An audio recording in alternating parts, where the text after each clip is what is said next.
नमस्ते आदाब IANA news की तरफ से।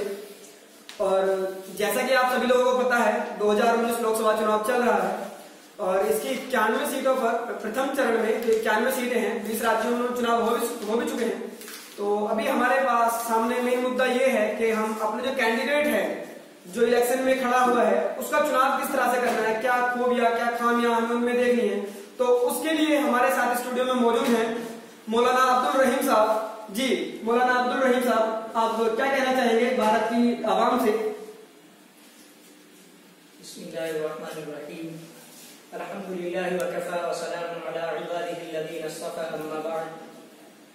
सबसे पहले मैं IANA न्यूज और हमारे बड़े ही मोहतरम बड़े भाई मोहम्मद शादाब साहब के शुक्रिया के साथ कि हमारे बड़े भाई ने सवाल किया है कि इस वक्त हिंदुस्तान के अंदर इलेक्शन चल रहा है, तो इसमें आवाम को अपना नेता कैसा चुनना चाहिए, उनका उम्मीदवार किस तरीके का होना चाहिए, और ये बहुत ही अहम सवाल है इसलिए कि हिंदुस्तान की जो हालात इस वक्त है, मैं मानता हूं इसके सबसे बड़े जिम्मेदार ये हमारे नेता हैं जो इस काबिल है नहीं कि उनको यहां तक पहुंचाया जाए, लेकिन आवाम की कुछ कोताहियां कुछ गलतियों की वजह से वो लोग इस मकाम पर पहुंच गए और हिंदुस्तान को उन्होंने नीचे कर दिया। तो सबसे पहले जो बात है कि हमारा नेता किस तरीके का हो, तो हमें अपने नेता के अंदर ये चीज देखनी है, हिंदू मुस्लिम इन सब से ऊपर हटकर कि हमारा जो खड़ा होने वाला नेता है जिसको हम भेज रहे हैं ऐसी जगह पर जहां से हिंदुस्तान की तरक्की हो सकती है, जी जहां से आवाम को उनके जज्बात को उनके एहसासात को जगाया जा सकता है, उनकी देखभाल की जा सकती है। तो वहां में कैसे इसके अंदर इंसानियत हो जो सिर्फ अपनी ना सोचता हो बल्कि हिंदुस्तान के बारे में, हिंदुस्तान की आवाम के बारे में उसके अंदर दर्द हो, दिल हो, ताकि हिंदुस्तान की तरक्की मुमकिन हो सके। और ये बात किसी से छुपी हुई नहीं है, हर एक शख्स जानता है कि हिंदुस्तान की हालत क्या है, चाहे वो तालीम ले लीजिए, चाहे वो हिंदुस्तान की तरक्की ले लीजिए, चाहे वो रोजगार ले लीजिए, किसी भी मुद्दे को आप ले लीजिए, हिंदुस्तान की इस वक्त हालात बद से बदतर होती जा रही है।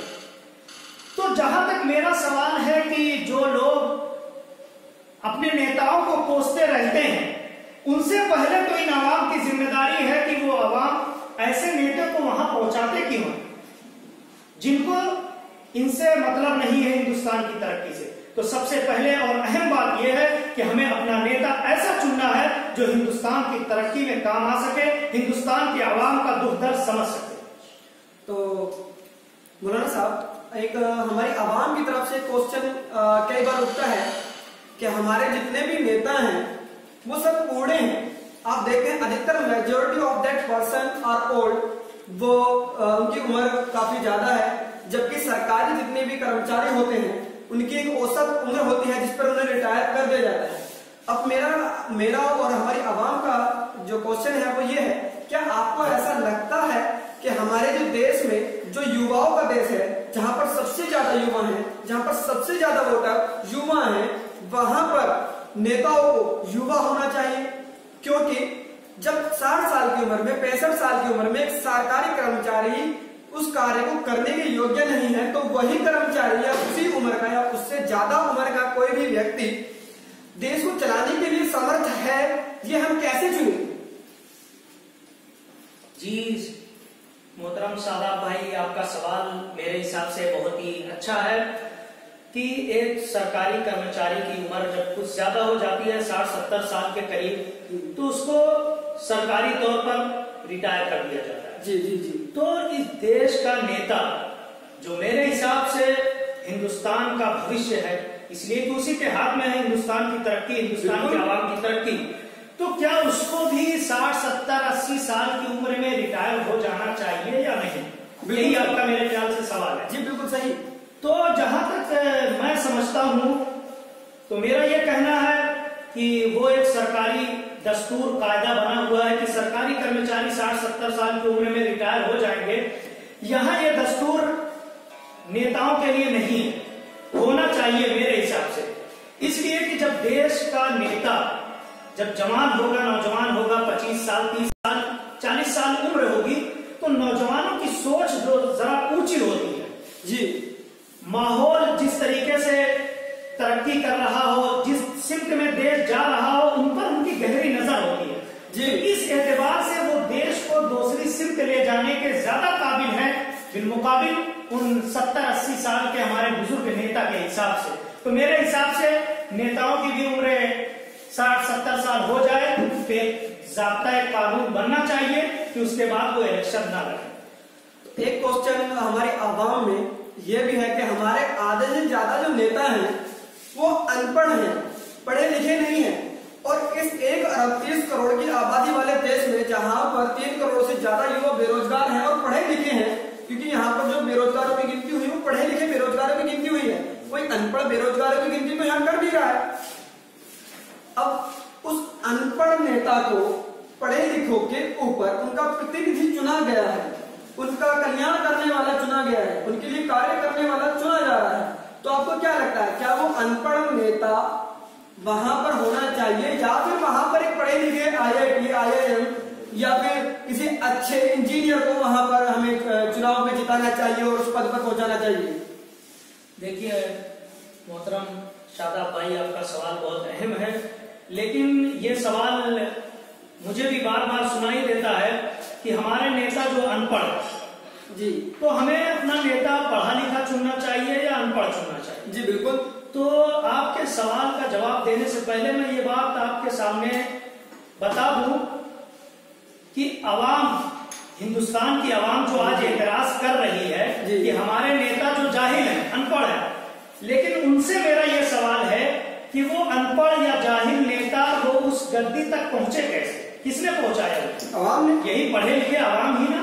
जी बिल्कुल। तो गलती तो इन अवाम की है, इन पढ़े लिखे लोगों की है, फिर वो अपनी गलती की सजा खुद क्यों नहीं भुगत रहे, क्यों दूसरों पर उसका आरोप लगा? नहीं, देखो गलती की सजा जो है वो खुद ही भुगत रहे हैं। अगर बेरोजगार हैं तो वो अपने ही दिए हुए वोट की वजह से है, उन्होंने उस टाइम पर सही तरह से चुनाव नहीं किया।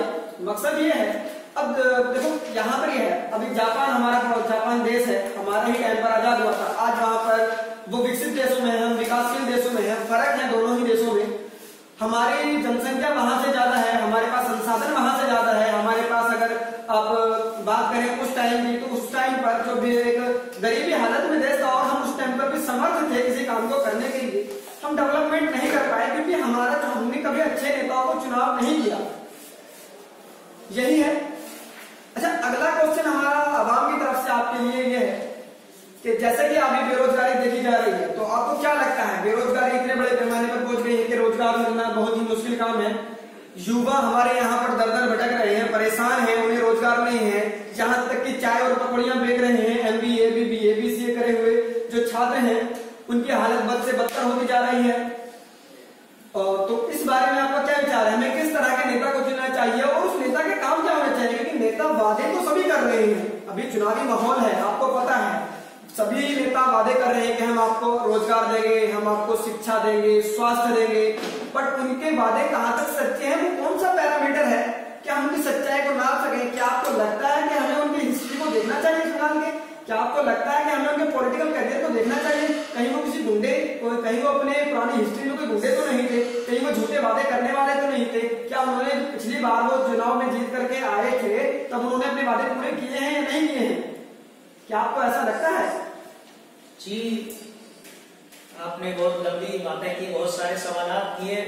आपने मिसाल में जापान जैसे मुल्क का भी तस्करा किया। जी, तो सबसे पहले मैं ये आपको बता दूं कि जहां तक जापान की तरक्की का मुद्दा है और हिंदुस्तान के नीचे रहने का, जी, तो जापान के अंदर लोग अपने देश के तई, अपने काम के तई, अपने हिमसर्ग के तई, जी, उनके अंदर एक जज्बा है कि हमारा देश दिन ब दिन कैसे तरक्की करे, हम दिन ब दिन कैसे तरक्की करें।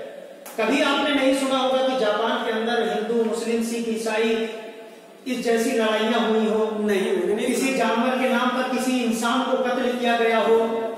तो ये चीजें नहीं है उनके अंदर, इसलिए वो देश रोज बरोज तरक्की करता जा रहा है।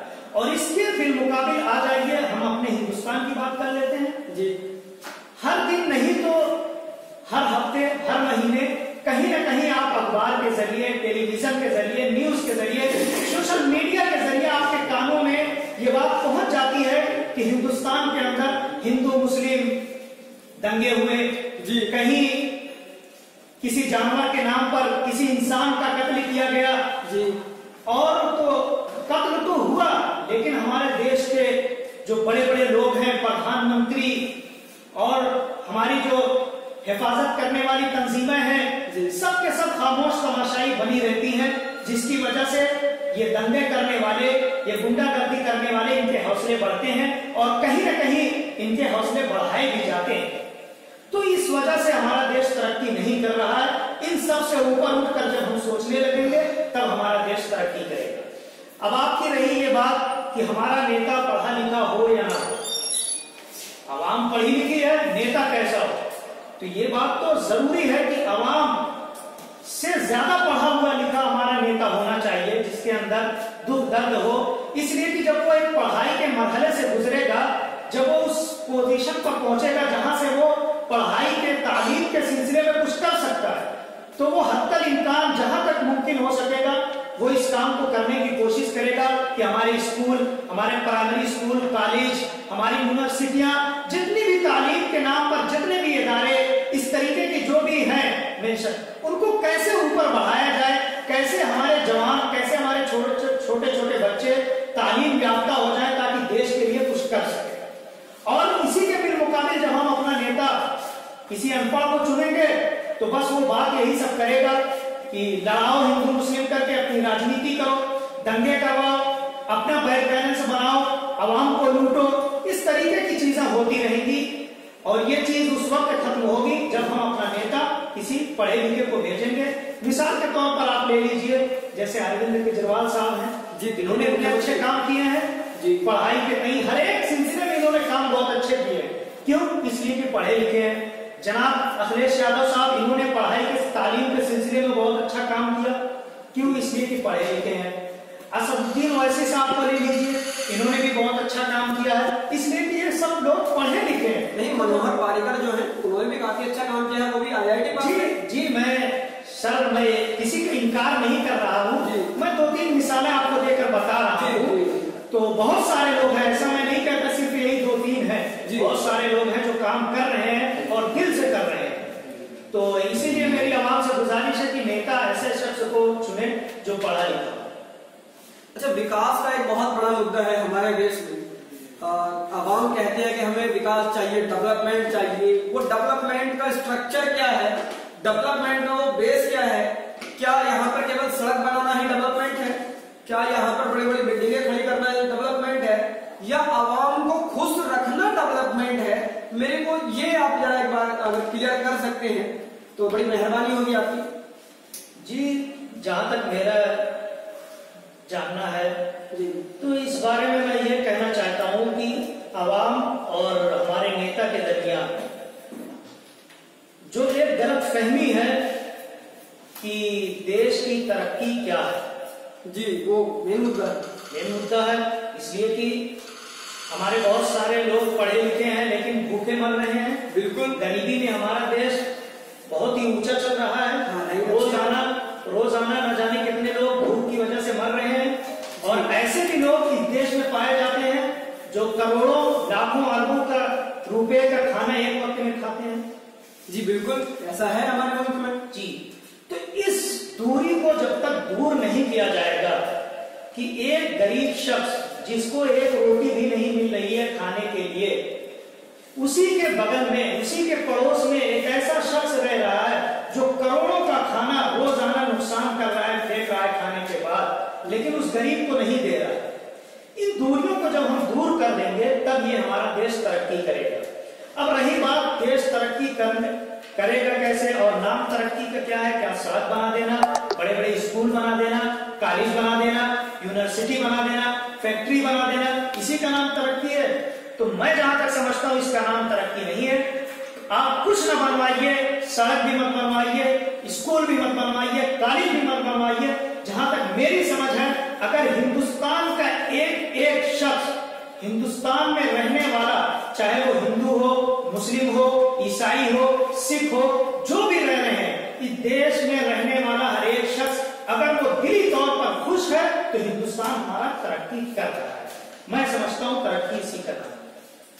तो आपको लगता है कि जैसे सरकार ये जो स्कूल कॉलेजेस बनवा रही है तो वो तरक्की का नाम नहीं है?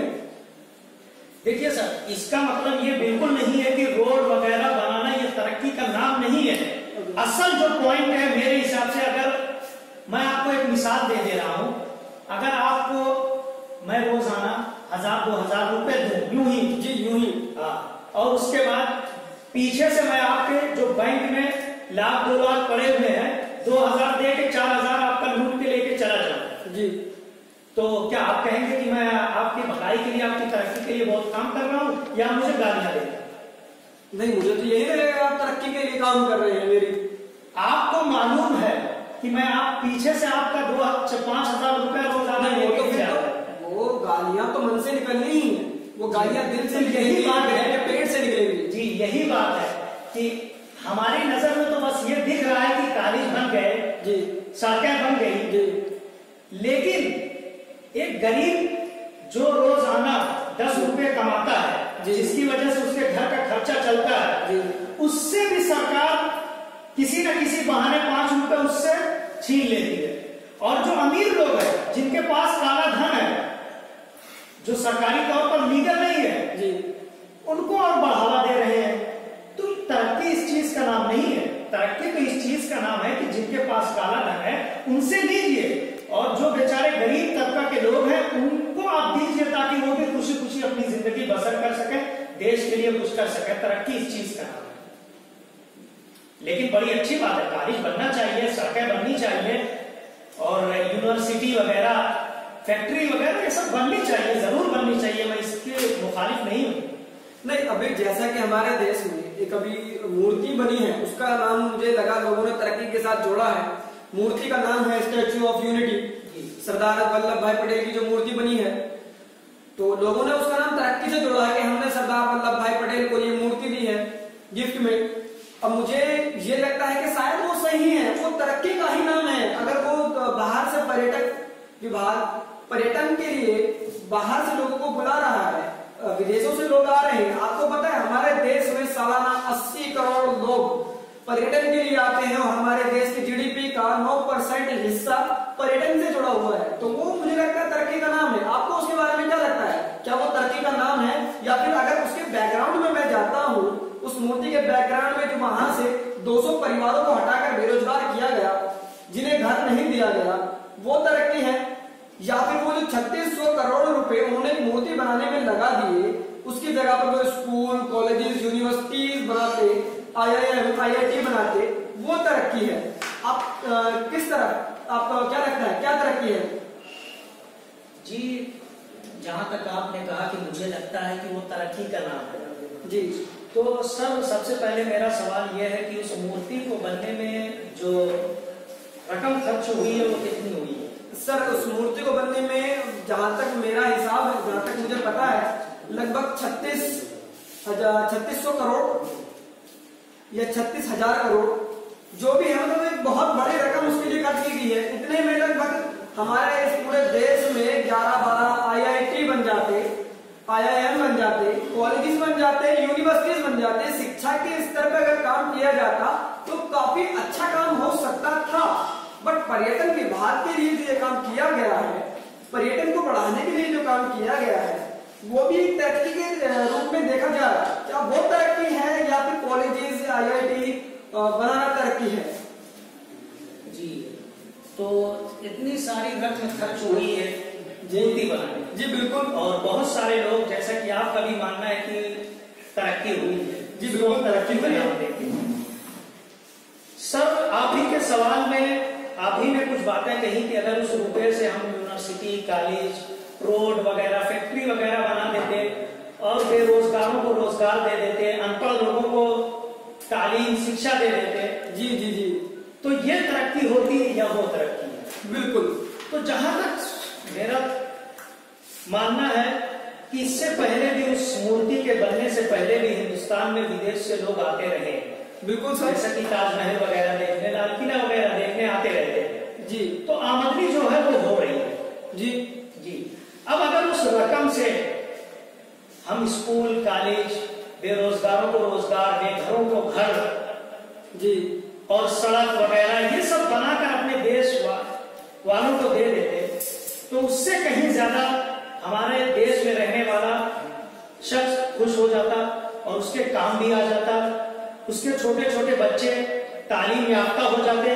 बहुत सारी हिंदुस्तान में ऐसी जगहें अब भी हैं जहां एक भी स्कूल नहीं है, जहां एक भी कॉलेज नहीं है, जहां सड़क भी नहीं है, जहां गाड़ियां भी नहीं चलती हैं, जहां हॉस्पिटल नहीं है, दवाओं की वजह से लोग मर रहे हैं, जहां शिक्षा नाम की कोई चीज ही नहीं है, जहां लाइट नहीं है, जहां नेट नहीं है, ये सारी चीजें नहीं है। अगर उन जगहों पर उस रकम को हम खर्च कर देते तो मेरे हिसाब से उससे कहीं ज्यादा हमारा देश तरक्की कर सकता। तो अभी जो जितने भी नेता कैंडिडेट इलेक्शन में खड़े हुए हैं उनका तो तरक्की का नजरिया वही है।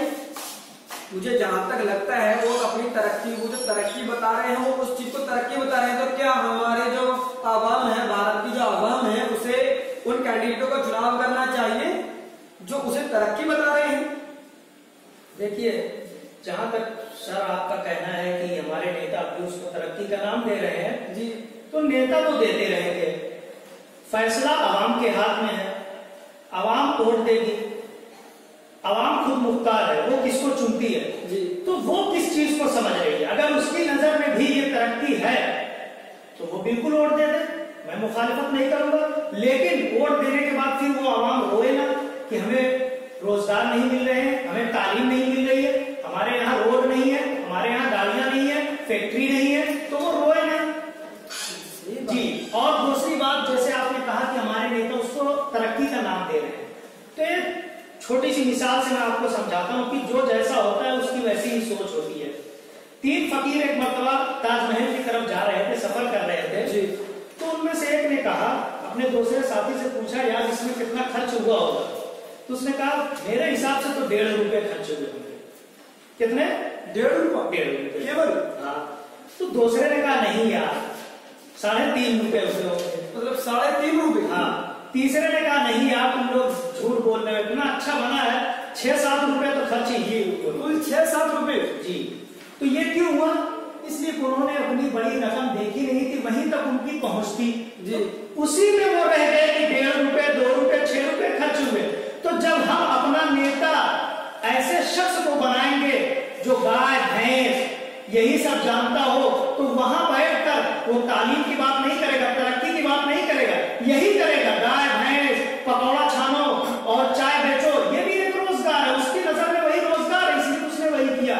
अगर हम तालीम याफ्ता को बैठाएंगे तो वो बताएगा कि इतने पढ़ाई पढ़ लो, उसके बाद आपके लिए ये जॉब है, ये है, वो तरक्की की बात करेगा। तो ये सिंपल सी बात है, और बाकी आवाम जैसा समझे।